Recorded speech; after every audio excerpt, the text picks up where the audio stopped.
Hey guys, I'm Ich, and here's the thing.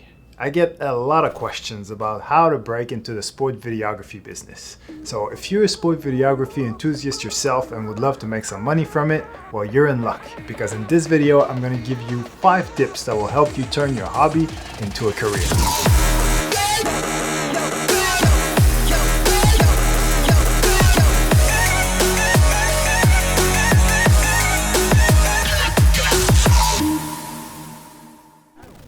Before we get into it, I just want to apologize for not posting much sport videography content lately. As you may or may not know, I was very busy filming and editing content for basketball games we had recently in Australia involving Team Canada, Team USA, and of course, the Boomers. You see the drippy, I'm fitted up. Hop in my car and the giddy up. Secure the bag, yeah, I get the bus. Pick it up, pick it up, pick it up. You see the drippy, I'm fitted up. Hop in my car and the giddy up. Secure the bag, yeah, I get the bus. Pick it up, pick it up, pick it up. I already released a couple of behind the scenes videos on this channel, so if you're a fan of sports videography and would like to see how it all goes down during big events like that, you should definitely check those out. And also subscribe to this channel if you haven't already, because there's 4 more videos that are going to come out of this crazy month I just went through.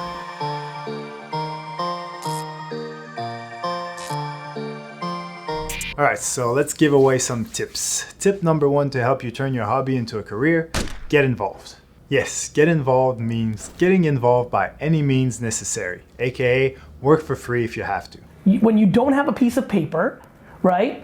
One of the reasons I love working for free is working for free for somebody who is that person in society, whether they got a piece of paper or they're Puff Daddy and they just did it, becomes the equity that you trade under once you become great at something. If you're a student, get involved with the sports teams at your school. It's a golden opportunity to learn so much. You'll most likely have full access to games and trainings, and you'll also have an audience full of students like yourself eager to watch your videos and give you precious feedback. I'm proud of you guys today. What a performance, honestly, all the way around, man. If you're older, already have a full-time job, but want to get into the sports videography business either as a side hustle or a full-time gig, talk to the local sports clubs in your area. Ask them if they want a volunteer videographer. I guarantee you it won't take long before one of them says yes.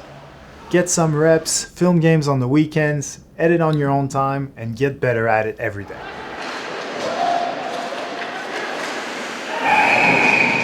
Tip number 2, start networking.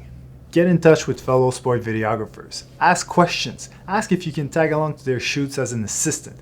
Also, keep in touch and build relationships, because you never know when one of them won't be available for a job and will need someone to replace them. Now you may ask, how can I network with people in an industry that I'm not even a part of yet? Well, don't worry, I've got the perfect solution. You see, I recently started a new Facebook group called Sports Videography Community. This is a place where beginners and experts, amateurs and professionals can come together from all over the world to discuss equipment, techniques, and anything else they need help with or believe can help others.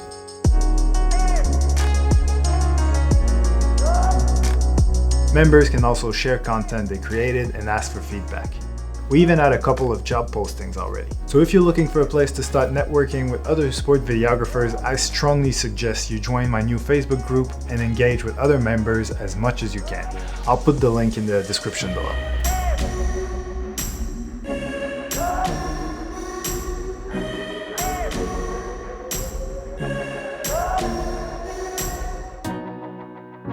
Alright, enough with the self-promoting, and let's move on to tip number 3, always do your best work.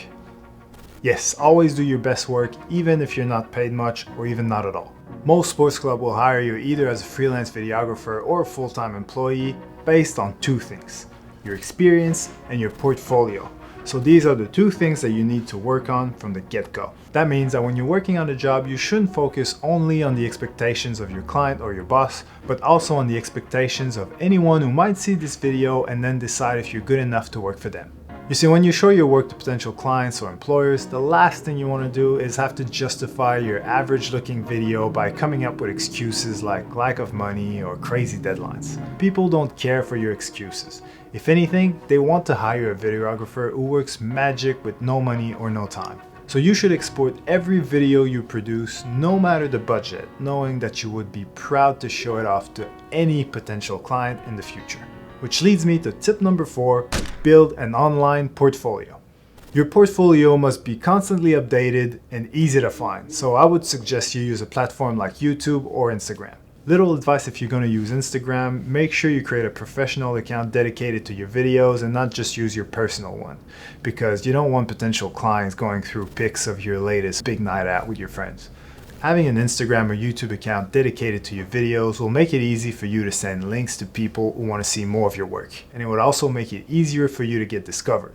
One of the guys who does graphic animations for me is actually someone that I found randomly on Instagram. He had a lot of sport related stuff on there which looked really good, and he happened to live in my area. So I slid into his DMs and here we are.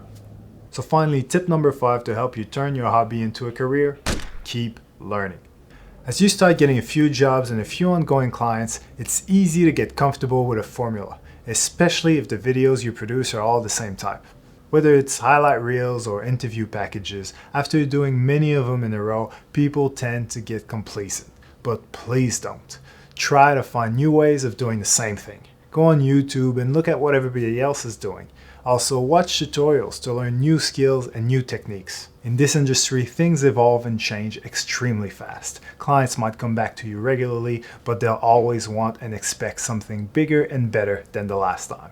So don't get comfortable, because if you get lazy, you'll be replaced by someone more creative than you in a heartbeat. Which might sound terrible, but I personally think it's great, because what it really means is that you, right now, have the opportunity to show the entire sports world your awesome creativity and force them to hire you to replace old farts like me. So on that note, I hope you enjoyed the video. If you did like it, please press the button accordingly, because it always makes my day to get some love from you guys. And oh yeah, also by the way, there's another question that I get a lot that I didn't really address in this video, which is, how much should I charge? The answer to that depends on a lot of things. It depends on the value of your equipment, your level of experience, but most of all, it depends on how much you value your own time.